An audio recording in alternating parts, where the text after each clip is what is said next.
Viewers السلام علیکم، میں ہوں زید منہاس، دعا گو ہوں کہ اللہ رب العزت آپ کو اور آپ کے پیاروں کو سدا شاد و آباد رکھے۔ محمد علی جناح کو نہ تو خریدا جا سکتا ہے اور نہ ہی یہ شخص خیانت کر سکتا ہے۔ یہ قول ہے علامہ محمد اقبال کا، جو انہوں نے بابائے قوم قائد اعظم کے لیے ارشاد فرمایا۔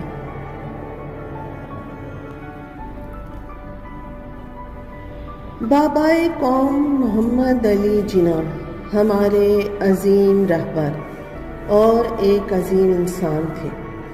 بلا شبہ وہ ایک باعمل انسان تھے۔ قائد اعظم کا شمار دنیا کی ان ممتاز ترین شخصیات میں ہوتا ہے جنہوں نے تاریخ کو ایک نیا رخ دیا۔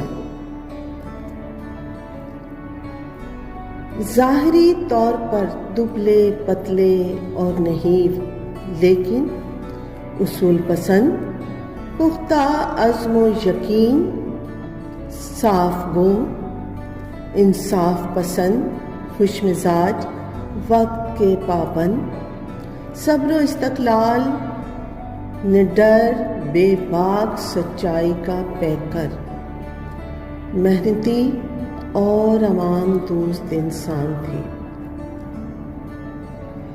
ان عظیم خوبیوں نے بلا شبہ ان کی شخصیت کو سحر انگیز بنا دیا تھا۔ جوش عمل بلا غرض، حسن سلوک بے ریا، جوش عمل بلا غرض، حسن سلوک بے ریا، یوں ہوا وقف کار قوم، فخر انعام ہو گیا، یوں ہوا وقف کار قوم، فخر انعام ہو گیا۔ ویورز، آج ہم بابائے قوم اور ایک عظیم انسان کی زندگی کے چند واقعات پیش کر رہے ہیں جو ان کی کردار کی عظمت کا بخوبی اظہار کرتے ہیں۔ وہ کس قدر بہترین شخصیت کے حامل انسان تھے۔ ویورز، ایک بار قائد اعظم ٹرین میں سفر کر رہے تھے۔ سفر کے دوران یاد آیا کہ غلطی سے ان کا ریل ٹکٹ ملازم کے پاس ہی رہ گیا ہے،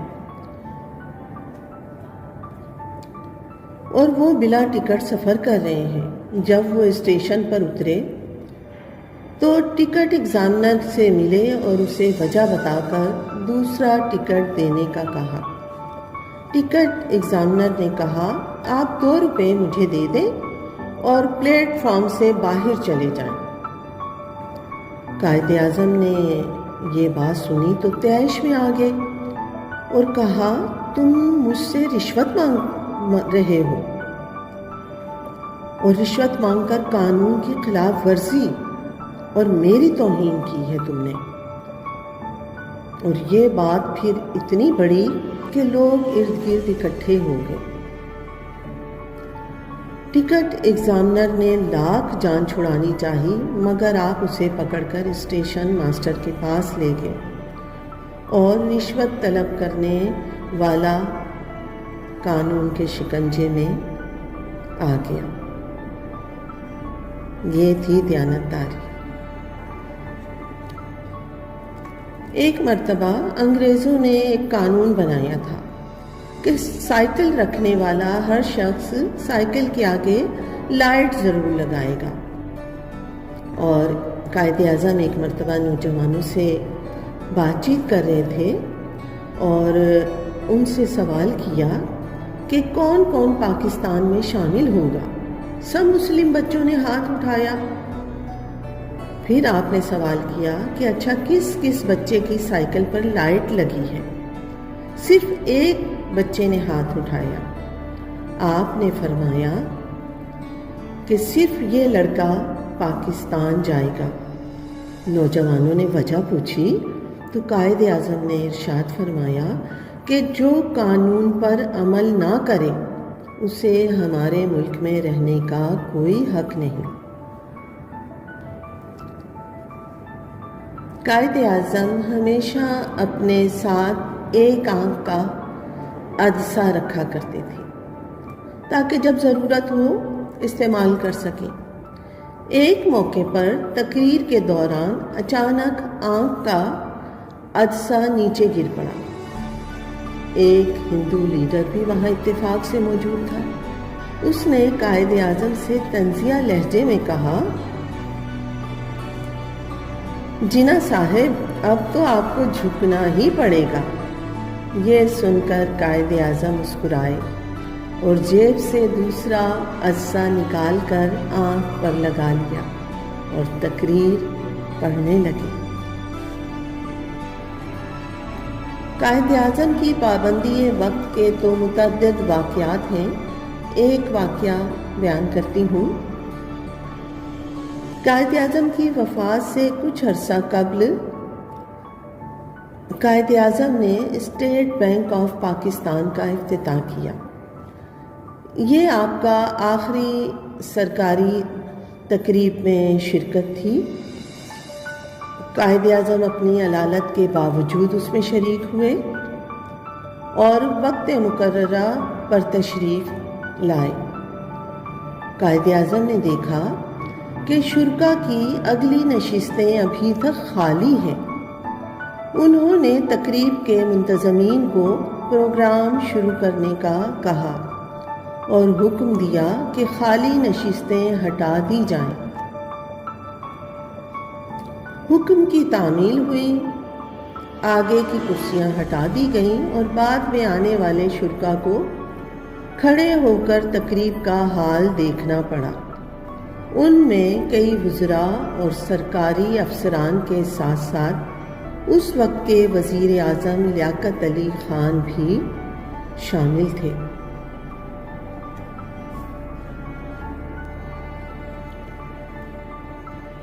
جب قائد اعظم گورنر جنرل کے عہدے پر فائز ہوئے تو قائد اعظم نے 1.5 روپے کا موزہ لینے سے انکار کر دیا اور فرمایا کہ ایک غریب ملک کے گورنر کو اتنی مہنگی چیزیں نہیں استعمال کرنی چاہیے، جبکہ یہ وہی قائد اعظم تھے کہ جب ان کی شادی ہوئی تو انہوں نے اپنے غسل خانے کی تعمیر میں 50,000 روپے خرچ کیے تھے، لیکن قوم کے پیسے کا کتنا خیال تھا انہیں۔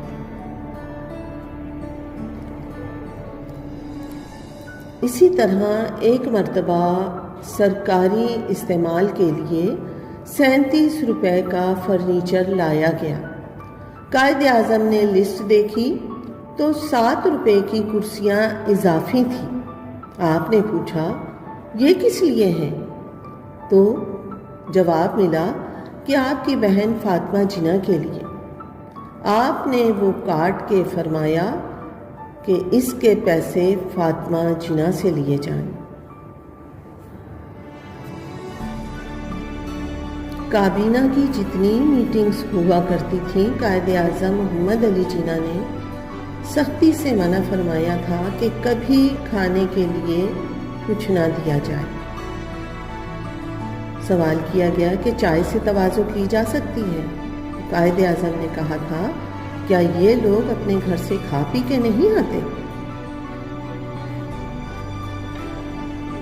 قائد اعظم نے کبھی اپنے اختیارات کا فائدہ اٹھانے کی کوشش نہیں کی۔ ایک مرتبہ قائد اعظم کی بیماری میں خاتون ڈاکٹر نے، جو کہ قائد اعظم کی خدمت پر مامور تھیں، ان سے قائد اعظم نے پوچھا، تم نے میری بہت خدمت کی ہے، بتاؤ تمہاری کیا مدد کر سکتا ہوں؟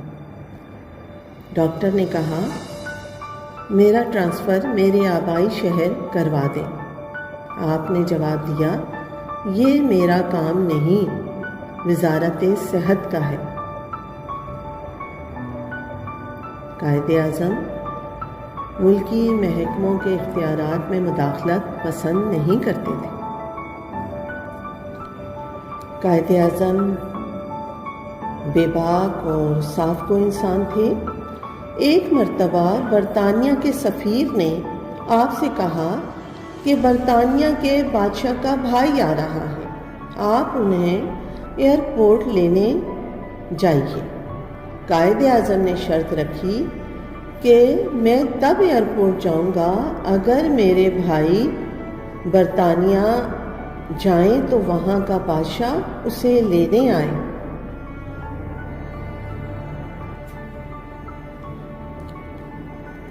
قوانین، اصولوں کا احترام قائد اعظم کی فطرت میں شامل تھا۔ ایک مرتبہ گاڑی میں کہیں جا رہے تھے تو ایک جگہ ریلوے پھاٹک بند تھا۔ ریل کے آنے میں ابھی دیر تھی۔ آپ کا ڈرائیور اتر کے وہاں پر موجود گارڈ سے کہنے لگا کہ گورنر جنرل آئے ہیں، پھاٹک کھول دو، مگر قائد اعظم نے سختی سے منع فرمایا کہ اسے بند رہنے دو۔ میں ایسی مثال قائم نہیں کرنا چاہتا جو پروٹوکول پر مبنی ہو۔ مل ہی جاتی کبھی ان خوابوں کی تعبیر کہیں، مل ہی جاتی کبھی ان خوابوں کی تعبیر کہیں، تیرے وہ خواب مگر ہم سے سنبھالے نہ گئے، تیرے وہ خواب مگر ہم سے سنبھالے نہ گئے۔ مرنے سے پہلے قائد اعظم نے کسی سے کہا تھا کہ پاکستان ہرگز وجود میں نہ آتا اگر اس میں فیضان نبوی صلی اللہ علیہ وسلم نہ شامل ہوتا۔ ویورز، یہ تھے محض چند واقعات جن سے قائد اعظم کی اصول پسندی، پابندی وقت، انصاف پسندی اور قومی ہمدردی جیسی عظیم خوبیوں کا بخوبی اندازہ کیا جا سکتا ہے۔